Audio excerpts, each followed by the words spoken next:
BFM Business, BFM Crypto, le club.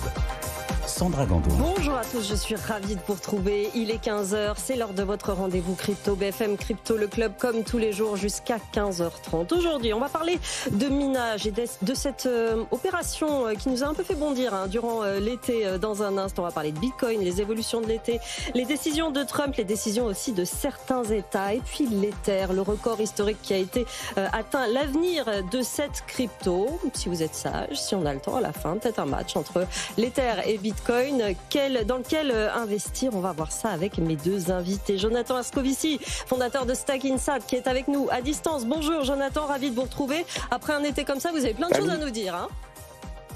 Ah oui, comme je vous disais Sandra, il s'est passé énormément de choses cet été, donc avec plaisir pour faire cette rentrée avec vous tous. Exactement, très en forme. On va commenter cette actualité également avec Antoine Andréani, directeur de recherche chez XTB France. C'est quoi XTB France, Antoine? XTB, c'est un broker. On peut avoir une plateforme d'investissement dans laquelle on va acheter des actions, des cryptos, trader des CFD et investir via le PEA.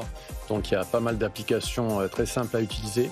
Et vous regardez les cryptos avec beaucoup d'intérêt, vous m'avez dit. Aussi, oui, évidemment, toujours, depuis longtemps, depuis 2017. On va commenter l'actualité avec vous également. Vous êtes les bienvenus dans cette émission. Vous savez que vous pouvez aussi nous poser toutes vos questions sur cette adresse crypto@bfmbusiness.fr. On y répond les jeudis avec Morgane Landu et Stéphane Ifra. En attendant, BFM Crypto, le club, c'est parti.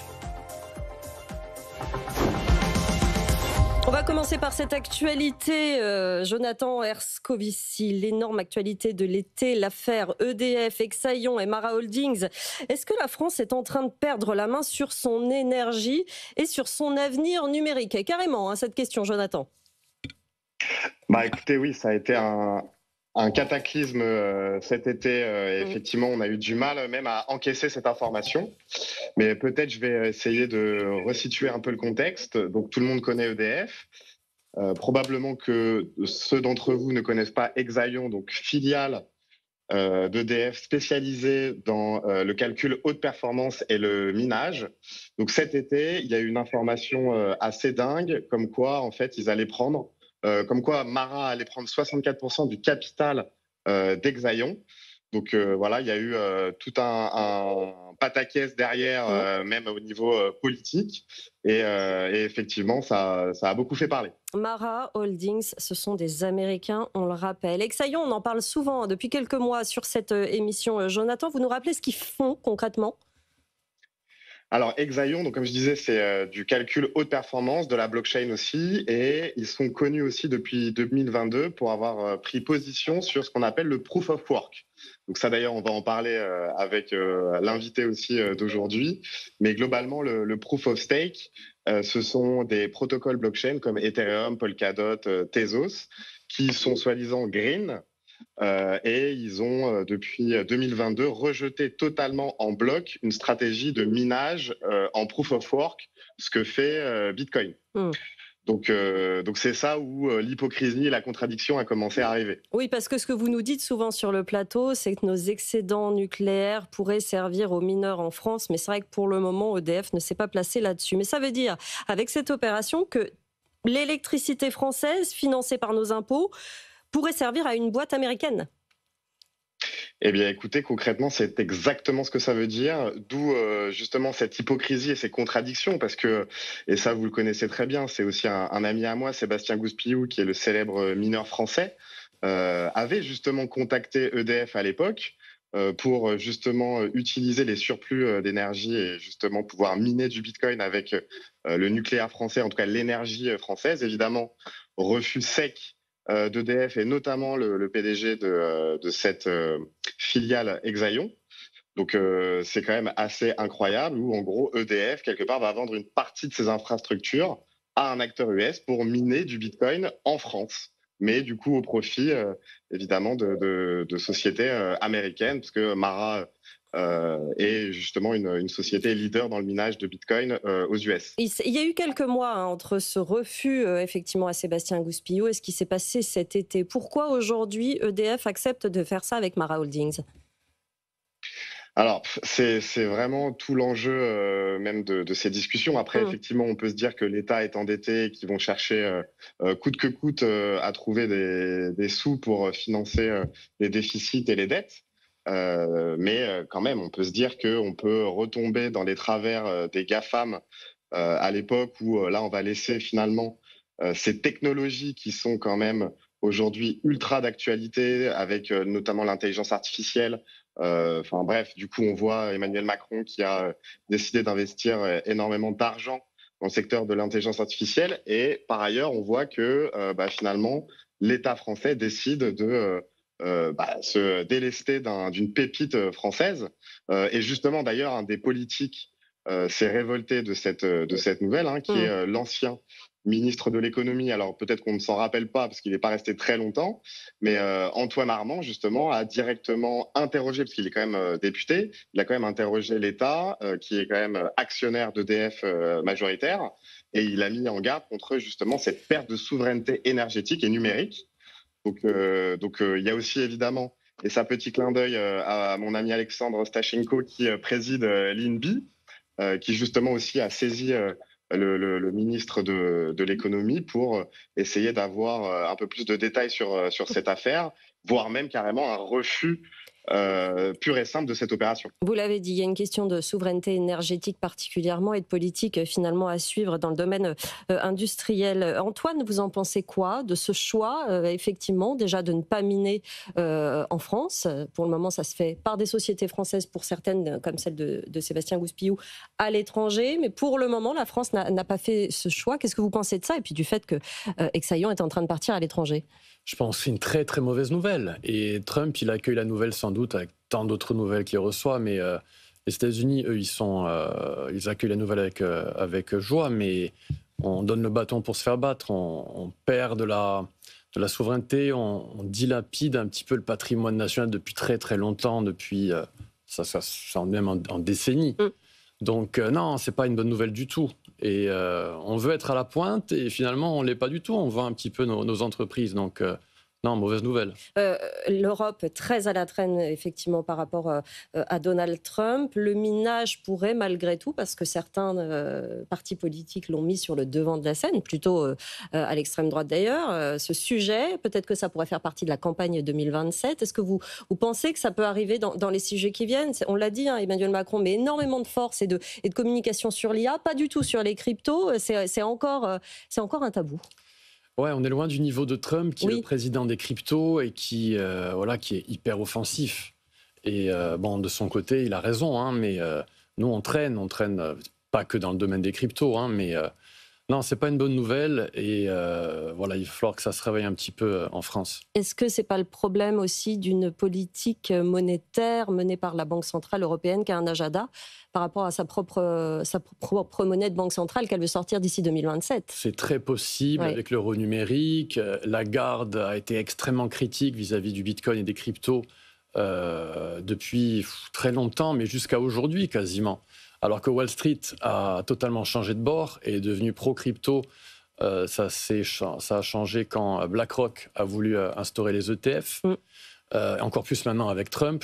Donc on a l'impression qu'on va dans le mauvais sens, clairement, en Europe et en France. On va voir comment ça va se passer par la suite. Vous, en tant que professionnel, face au développement des stablecoins aux États-Unis, face à ces réglementations qui se mettent en place quasiment semaine après semaine, il y en a plein, c'est vraiment un écosystème qui va exploser. 99% des stablecoins sont adossés au dollar, on le rappelle. Nous, en face, avec nos monnaies de banque centrale, est-ce qu'on fait le poids? Pas vraiment, mais moi je suis un analyste, vraiment je suis un homme de prix. Pas vraiment un homme de crypto. Je suis un amoureux des cryptos. Justement, votre analyse, elle est très intéressante. Vous n'êtes pas influencé justement par ce secteur des cryptos. Je suis donc un homme de prix qui analyse ce que fait Wall Street, ce que font les institutionnels à Wall Street, où est-ce qu'ils achètent, où est-ce qu'ils veulent vendre, où est-ce qu'ils positionnent leur stop-loss dans leur logiciel un petit peu décentralisé de trading. Et toutes ces nouvelles, pas celle-là, hein, mais toutes les bonnes nouvelles qu'il y a eu cet été, depuis le printemps, depuis le mois de mai, ça s'accumule et ça stimule à la hausse la tendance haussière dans l'Ether, dans Bitcoin évidemment. Et il n'y a pas ce genre de mauvaises nouvelles aux États-Unis. Il n'y a que des bonnes nouvelles quasiment. Et on sent que cette machine dans la crypto s'en alimente là-bas.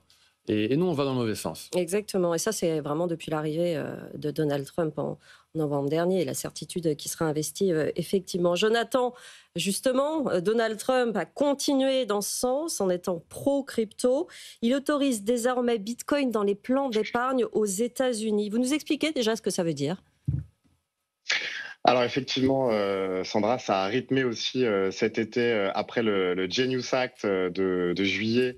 Trump, du coup, a continué ses velléités pour promouvoir la crypto et le Bitcoin au plus haut des États-Unis, parce qu'on voit vraiment l'ambition des États-Unis à travers Donald Trump de faire justement les États-Unis le pays à la pointe de ces sujets-là. Et je pense qu'il a évidemment raison, parce que c'est quand même l'avenir, et évidemment avec l'intelligence artificielle. Et donc là, effectivement, donc le 7 août, Donald Trump a autorisé un décret qui permet l'intégration de Bitcoin et des autres cryptos dans ce qu'on appelle les 401k. Donc ce sont une sorte de plans épargne retraite aux États-Unis, avec un marché qui est tout simplement colossal, avec 8 700 milliards de dollars, avec plus de 100 millions d'Américains concernés.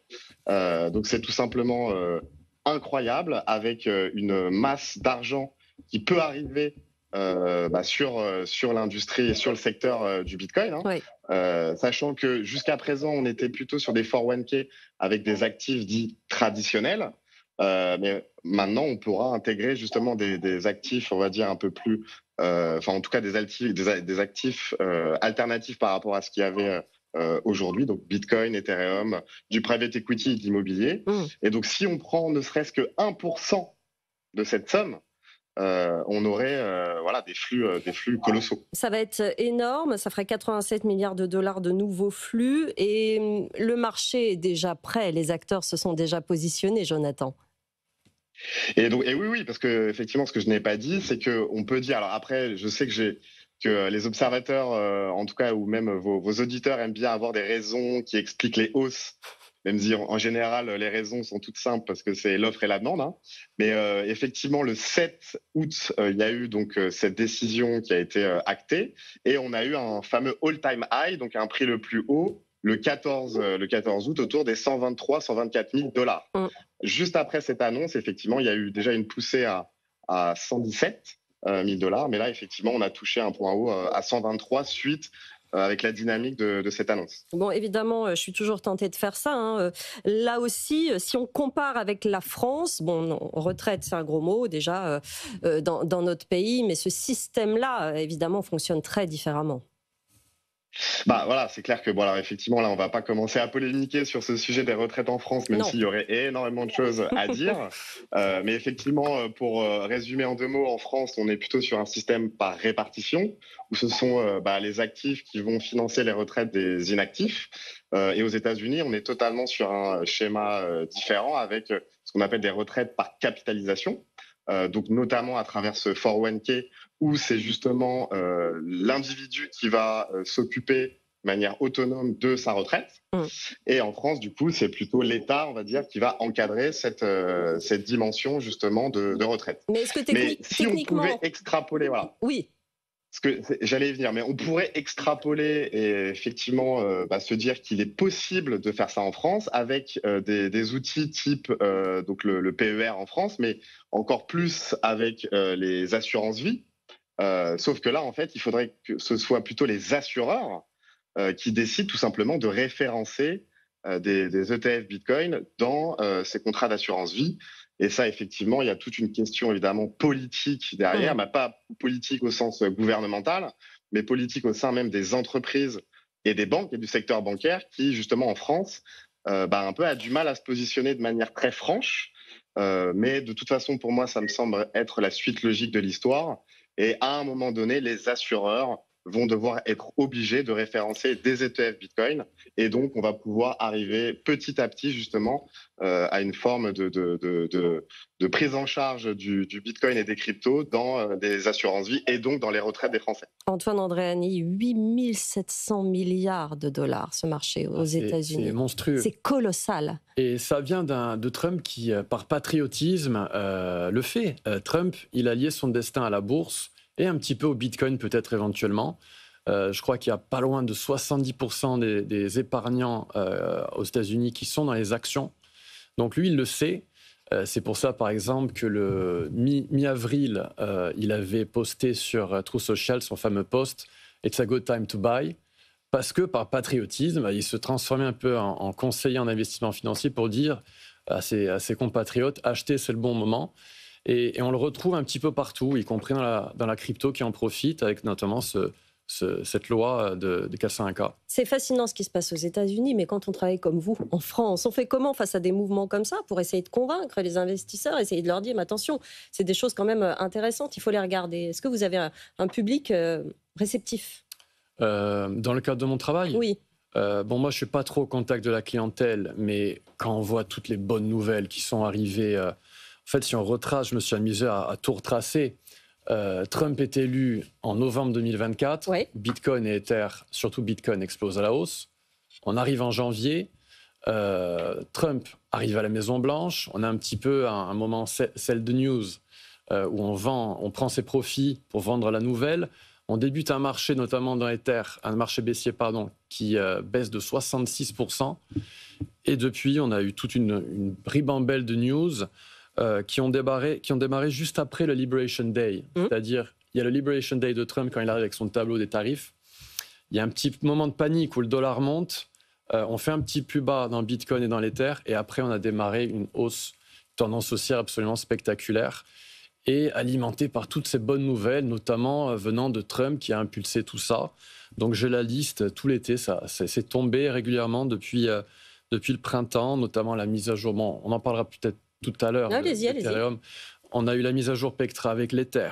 On a eu la fin de la guerre des 12 jours lorsque ça capitule un petit peu dans le monde des actions et les cryptos suivent et épousent ce creux en forme de V lorsque l'Iran menace de bloquer le détroit d'Ormuz.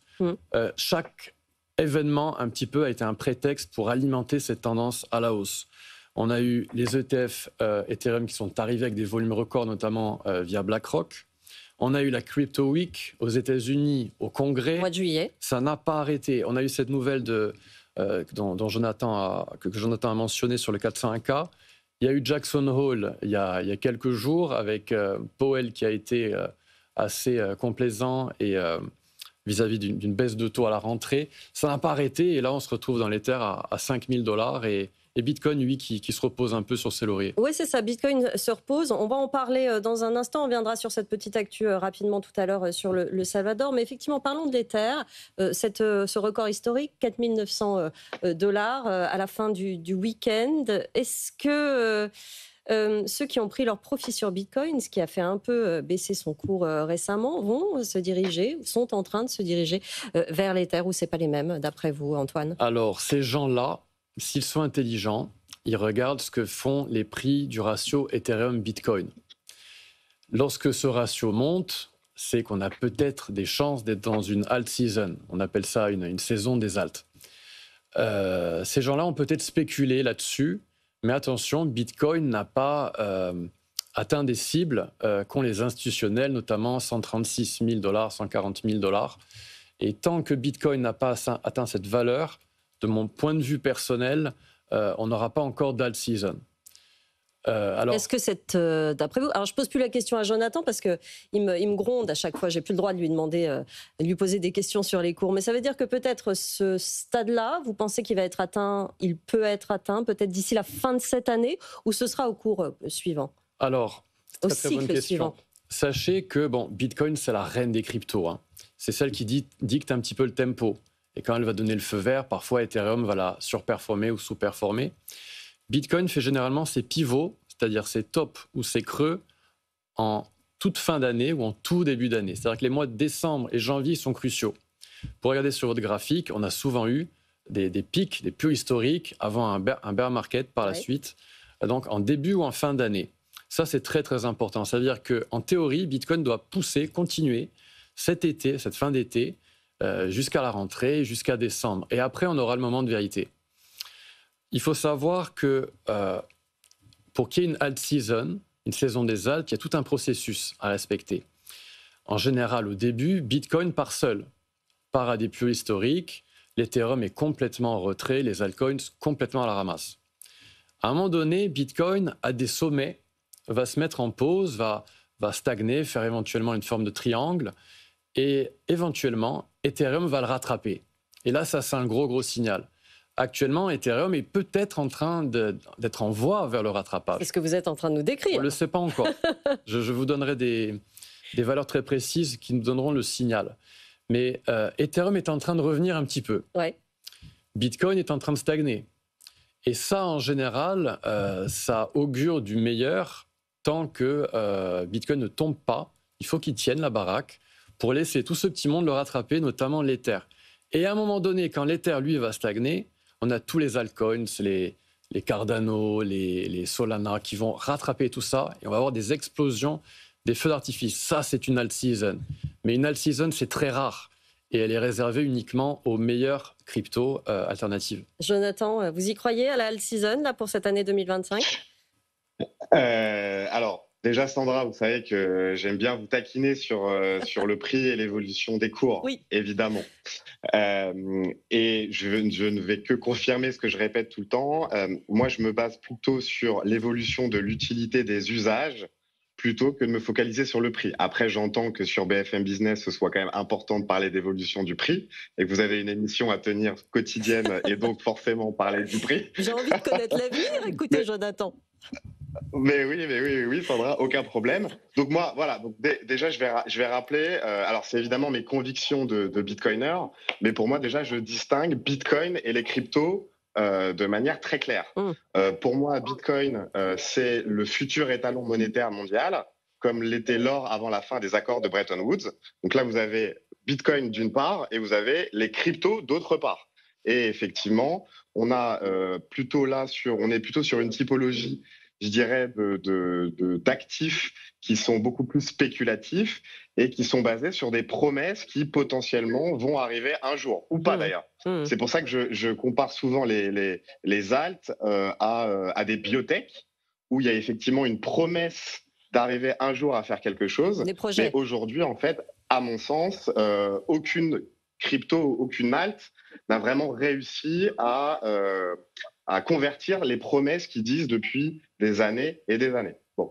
Maintenant qu'une fois que ce que je viens de dire est posé, effectivement, en fonction de l'évolution du prix du Bitcoin et en fonction de son utilité, peut-être qu'un certain nombre de spéculateurs et de gens qui vont uniquement regarder l'évolution du prix, se positionner à la hausse sur un cycle, même si moi, j'ai quand même beaucoup de précautions par rapport à tout ce qui est triangle, etc., ou figure de style, je ne sais pas, avec des graphiques.